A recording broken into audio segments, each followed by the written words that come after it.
السلام علیکم ورحمۃ اللہ وبرکاتہ. فګار شینری سره مخاطب یم یو ځل بیا. تشبیه قسمونه رکنونه دا ټول ختم شو.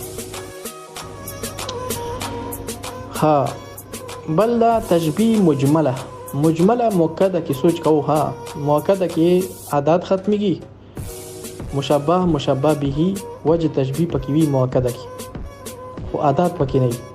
خو مجمله کې ان شاء الله مجمله کې هم درې رکن وجه تشبیه نه وي، عادت پکې وي. مشابه به عادت وي او وجه تشبیه پکې نه وي. لکه څنګه مثلا الرجل كالاسد، سړی لکه شیر ده. نو زړه ورتوب لفظ چې کوم وجه تشبیه غ پکې نشته، نو دې کې هم درې رکنه راغلو.